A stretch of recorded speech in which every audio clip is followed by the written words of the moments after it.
What the white whale was to Ahab has been hinted, what, at times, he was to me, as yet remains unsaid. Aside from those more obvious considerations touching Moby-Dick, which could not but occasionally awaken in any man's soul some alarm, there was another thought, or rather vague, nameless horror concerning him, which at times by its intensity completely overpowered all the rest, and yet so mystical and well-nigh ineffable was it, that I almost despair of putting it in a comprehensible form. It was the whiteness of the whale that above all things appalled me. But how can I hope to explain myself here, and yet, in some dim, random way, explain myself I must, else all these chapters might be naught. Though in many natural objects, whiteness refiningly enhances beauty, as if imparting some special virtue of its own, as in marbles, japonicas, and pearls, and though various nations have in some way recognized a certain royal preeminence in this hue, even the barbaric, grand old kings of Pegu placing the title Lord of the White Elephants above all their other magniloquent ascriptions of dominion, and the modern kings of Siam unfurling the same snow-white quadruped in the royal standard, and the Hanoverian flag bearing the one figure of a snow-white charger, and the great Austrian Empire, Caesarian, heir to overlording Rome, having for the imperial color the same imperial hue, and though this preeminence in it applies to the human race itself, giving the white man ideal mastership over every dusky tribe, and though, besides all this, whiteness has been even made significant of gladness, for among the Romans a white stone marked a joyful day, and though in other mortal sympathies and symbolizings, the same hue is made the emblem of many touching, noble things, the innocence of brides, the benignity of age, though among the red men of America the giving of the white belt of wampum was the deepest pledge of honor, though in many climes, whiteness typifies the majesty of justice in the ermine of the judge, and contributes to the daily state of kings and queens drawn by milk-white steeds, though even in the higher mysteries of the most august religions it has been made the symbol of the divine spotlessness and power, by the Persian fire worshippers, the white forked flame being held the holiest on the altar, and in the Greek mythologies, great Jove himself made incarnate in a snow-white bull, and though to the noble Iroquois, the midwinter sacrifice of the sacred white dog was by far the holiest festival of their theology, that spotless, faithful creature being held the purest envoy they could send to the Great Spirit with the annual tidings of their own fidelity. And though directly from the Latin word for white, all Christian priests derive the name of one part of their sacred vesture, the alb or tunic, worn beneath the cassock, and though among the holy pomps of the Romish faith, white is specially employed in the celebration of the Passion of our Lord, though in the vision of St. John, white robes are given to the redeemed, and the 24 elders stand clothed in white before the great white throne, and the Holy One that sitteth there white like wool, yet for all these accumulated associations, with whatever is sweet, and honorable, and sublime, there yet lurks an elusive something in the innermost idea of this hue, which strikes more of panic to the soul than that redness which affrights in blood. This elusive quality it is, which causes the thought of whiteness, when divorced from more kindly associations, and coupled with any object terrible in itself, to heighten that terror to the furthest bounds. Witness the white bear of the poles, and the white shark of the tropics, what but their smooth, flaky whiteness makes them the transcendent horrors they are? That ghastly whiteness it is which imparts such an abhorrent mildness, even more loathsome than terrific, to the dumb bloating of their aspect. So that not the fierce-fanged tiger in his heraldic coat can so stagger courage as the white-shrouded bear or shark. 5. With reference to the polar bear, it may possibly be urged by him who would fain go still deeper into this matter, that it is not the whiteness, separately regarded, which heightens the intolerable hideousness of that brute, for, analyzed, that heightened hideousness, it might be said, only arises from the circumstance that the irresponsible ferociousness of the creature stands invested in the fleece of celestial innocence and love, and hence, by bringing together two such opposite emotions in our minds, the polar bear frightens us with so unnatural a contrast. But even assuming all this to be true, yet, were it not for the whiteness, you would not have that intensified terror. As for the white shark, the white gliding ghostliness of repose in that creature, when beheld in his ordinary moods, strangely tallies with the same quality in the polar quadruped. This peculiarity is most vividly hit by the French in the name they bestow upon that fish. The Romish Mass for the dead begins with Requiem Eternam, eternal rest, whence Requiem denominating the Mass itself, and any other funereal music. Now, in allusion to the white, silent stillness of death in this shark, and the mild deadliness of his habits, the French call Enriquin. Bethink thee of the albatross, whence come those clouds of spiritual wonderment and pale dread, in which that white phantom sails in all imaginations? Not Coleridge first threw that spell, but God's great, unflattering laureate, Nature. 6. I remember the first albatross I ever saw. It was during a prolonged gale, in waters hard upon the Antarctic seas. From my forenoon watch below, I ascended to the overclouded deck, and there, dashed upon the main hatches, I saw a regal, feathery thing of unspotted whiteness, and with a hooked, Roman bill sublime. At intervals, it arched forth its vast archangel wings, as if to embrace some holy ark. Wondrous flutterings and throbbings shook it. Though bodily unharmed, it uttered cries, as some king's ghost in supernatural distress. Through its inexpressible, strange eyes, methought I peeped to secrets which took hold of God. As Abraham before the angels, I bowed myself. The white thing was so white, its wings so wide, and in those forever exiled waters, I had lost the miserable warping memories of traditions and of towns. Long I gazed at that prodigy of plumage. I cannot tell, can only hint, the things that darted through me then. But at last I awoke, and turning, asked a sailor what bird was this. A goney, he replied. Goney!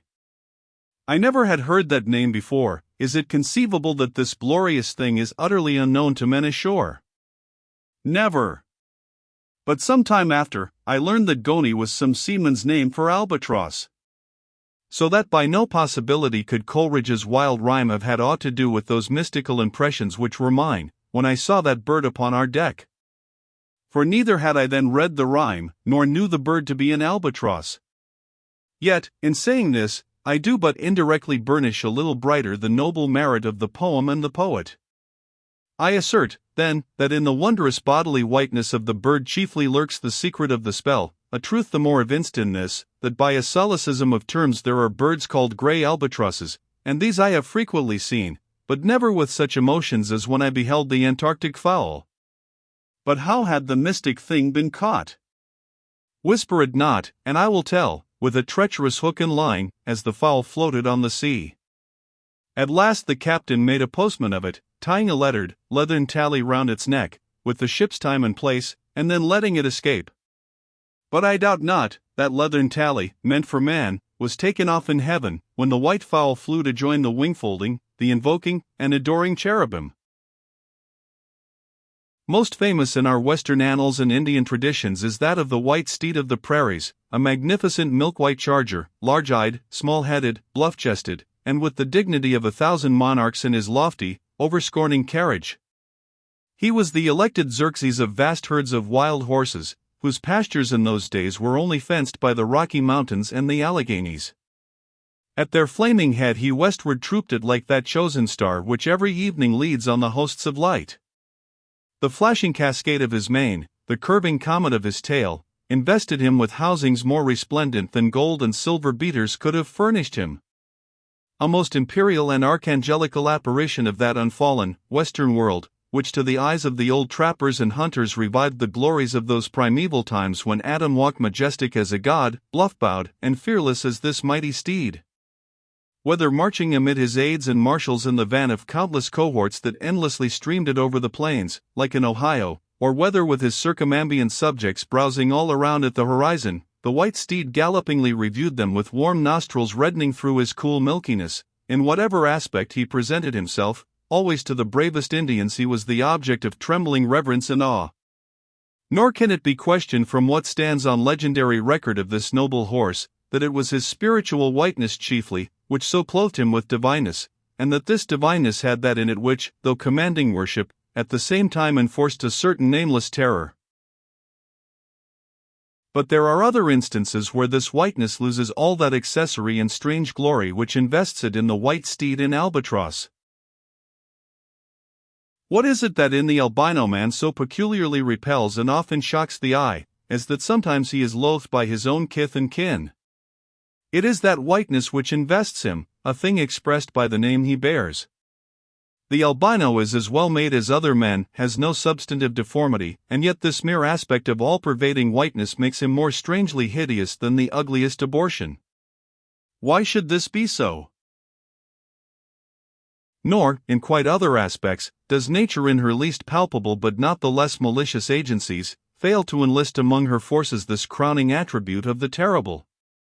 From its snowy aspect, the gauntlet ghost of the southern seas has been denominated the white squall. Nor, in some historic instances, has the art of human malice omitted so potent an auxiliary. How wildly it heightens the effect of that passage in Froissart, when, masked in the snowy symbol of their faction, the desperate White Hoods of Ghent murder their bailiff in the marketplace. Nor, in some things, does the common, hereditary experience of all mankind fail to bear witness to the supernaturalism of this hue. It cannot well be doubted that the one visible quality in the aspect of the dead which most appalls the gazer is the marble pallor lingering there, as if indeed that pallor were as much like the badge of consternation in the other world as of mortal trepidation here. And from that pallor of the dead, we borrow the expressive hue of the shroud in which we wrap them. Nor even in our superstitions do we fail to throw the same snowy mantle round our phantoms, all ghosts rising in a milk-white fog. Yea, while these terrors seize us, let us add, that even the King of Terrors, when personified by the evangelist, rides on his pallid horse. Therefore, in his other moods, symbolize whatever grand or gracious thing he will by whiteness, no man can deny that in its profoundest idealized significance it calls up a peculiar apparition to the soul. But though without dissent this point be fixed, how is mortal man to account for it? To analyze it would seem impossible. Can we, then, by the citation of some of those instances wherein this thing of whiteness, though for the time either wholly or in great part stripped of all direct associations calculated to impart to it aught fearful, but, nevertheless, is found to exert over us the same sorcery, however modified, can we thus hope to light upon some chance clue to conduct us to the hidden cause we seek? Let us try. But in a matter like this, subtlety appeals to subtlety, and without imagination no man can follow another into these halls. And though, doubtless, some at least of the imaginative impressions about to be presented may have been shared by most men, yet few perhaps were entirely conscious of them at the time, and therefore may not be able to recall them now. Why to the man of untutored ideality, who happens to be but loosely acquainted with the peculiar character of the day, does the bare mention of Whitsuntide marshal in the fancy such long, dreary, speechless processions of slow-pacing pilgrims, downcast and hooded with new-fallen snow? Or, to the unread, unsophisticated Protestant of the Middle American states, why does the passing mention of a white friar or a white nun evoke such an eyeless statue in the soul? Or what is there apart from the traditions of dungeon warriors and kings, which will not wholly account for it, that makes the White Tower of London tell so much more strongly on the imagination of an untraveled American than those other storied structures, its neighbors, the Bywood Tower, or even the Bloody? And those sublimer towers, the White Mountains of New Hampshire, whence, in peculiar moods, comes that gigantic ghostliness over the soul at the bare mention of that name, while the thought of Virginia's Blue Ridge is full of a soft, dewy, distant dreaminess? Or why, irrespective of all latitudes and longitudes, does the name of the White Sea exert such a spectralness over the fancy, while that of the Yellow Sea lulls us with mortal thoughts of long lacquered mild afternoons on the waves, followed by the gaudiest and yet sleepiest of sunsets? Or, to choose a wholly unsubstantial instance, purely addressed to the fancy, why, in reading the old fairy tales of Central Europe, does the tall pale man of the Harz forests, whose changeless pallor unrestingly glides through the green of the groves, why is this phantom more terrible than all the whooping imps of the Blocksberg? Nor is it, altogether, the remembrance of her cathedral-toppling earthquakes, nor the stampedos of her frantic seas, nor the tearlessness of arid skies that never rain, nor the sight of her wide field of leaning spires, wrenched copestones, and crosses all adroop, like canted yards of anchored fleets, and her suburban avenues of house walls lying over upon each other, as a tossed pack of cards. It is not these things alone which make tearless Lima the strangest, saddest city thou canst see. For Lima has taken the white veil, and there is a higher horror in this whiteness of her woe. Old as Pizarro, this whiteness keeps her ruins forever new, admits not the cheerful greenness of complete decay, spreads over her broken ramparts the rigid pallor of an apoplexy that fixes its own distortions. I know that, to the common apprehension, this phenomenon of whiteness is not confessed to be the prime agent in exaggerating the terror of objects otherwise terrible, nor to the unimaginative mind is there aught of terror in those appearances whose awfulness to another mind almost solely consists in this one phenomenon, especially when exhibited under any form at all approaching to muteness or universality. What I mean by these two statements may perhaps be respectively elucidated by the following examples. First, the mariner, when drawing nigh the coasts of foreign lands, if by night he hear the roar of breakers, starts to vigilance, and feels just enough of trepidation to sharpen all his faculties, but under precisely similar circumstances, let him be called from his hammock to view his ship sailing through a midnight sea of milky whiteness as if from encircling headlands shoals of combed white bears were swimming round him. Then he feels a silent, superstitious dread, the shrouded phantom of the whitened waters is horrible to him as a real ghost. In vain the lead assures him he is still off soundings, part and helm they both go down, he never rests till blue water is under him again. Yet where is the mariner who will tell thee, sir, it was not so much the fear of striking hidden rocks, as the fear of that hideous whiteness that so stirred me? Second, to the native Indian of Peru, the continual sight of the snow-hot-ahead Andes conveys naught of dread, except, perhaps, in the mere fancying of the eternal frosted desolateness reigning at such vast altitudes, and the natural conceit of what a fearfulness it would be to lose oneself in such inhuman solitudes. Much the same is it with the backwoods man of the West, who with comparative indifference views an unbounded prairie sheeted with driven snow, no shadow of tree or twig to break the fixed trance of whiteness. Not so the sailor, beholding the scenery of the Antarctic seas, where at times, by some infernal trick of legerdemain and the powers of frost and air, he, shivering and half shipwrecked, instead of rainbows speaking hope and solace to his misery, views what seems a boundless churchyard grinning upon him with its lean ice monuments and splintered crosses. But thou sayest, methinks this white-lead chapter about whiteness is but a white flag hung out from a craven soul, thou surrenderest to a hypo, Ishmael. Tell me, why this strong young colt, foaled in some peaceful valley of Vermont, far removed from all beasts of prey, why is it that upon the sunniest day, if you but shake a fresh buffalo robe behind him, so that he cannot even see it, but only smells its wild animal muskiness, why will he start, snort, and with bursting eyes paw the ground in frenzies of affright? There is no remembrance in him of any gorings of wild creatures in his green northern home, so that the strange muskiness he smells cannot recall to him anything associated with the experience of former perils, for what knows he, this New England colt, of the black bisons of distant Oregon? No, but here thou beholdest even in a dumb brute, the instinct of the knowledge of the demonism in the world. Though thousands of miles from Oregon, still when he smells that savage musk, the rending, goring bison herds are as present as to the deserted wild foal of the prairies, which this instant they may be trampling into dust. Thus, then, the muffled rawlings of a milky sea, the bleak rustlings of the festooned frosts of mountains, the desolate shiftings of the windrowed snows of prairies, all these, to Ishmael, are as the shaking of that buffalo robe to the frightened colt. Though neither knows where lie the nameless things of which the mystic sign gives forth such hints, yet with me, as with the colt, somewhere those things must exist. Though in many of its aspects this visible world seems formed in love, the invisible spheres were formed in fright. But not yet have we solved the incantation of this whiteness, and learned why it appeals with such power to the soul, and more strange and far more portentous, why, as we have seen, it is at once the most meaning symbol of spiritual things, nay, the very veil of the Christian's deity, and yet should be as it is, the intensifying agent in things the most appalling to mankind. Is it that by its indefiniteness it shadows forth the heartless voids and immensities of the universe, and thus stabs us from behind with the thought of annihilation, when beholding the white depths of the Milky Way? Or is it, that as in essence whiteness is not so much a color as the visible absence of color, and at the same time the concrete of all colors, is it for these reasons that there is such a dumb blankness, full of meaning, in a wide landscape of snows, a colorless, all color of atheism from which we shrink?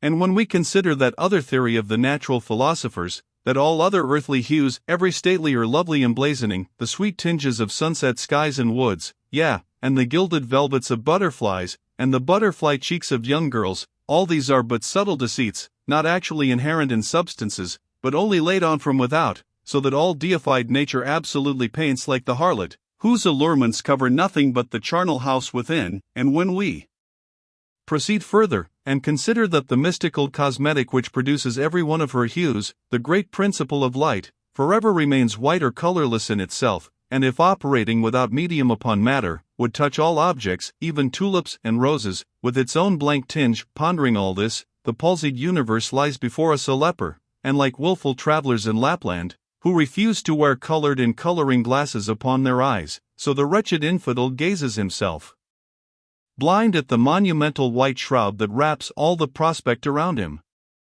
And of all these things the albino whale was the symbol. Wonder ye then at the fiery hunt?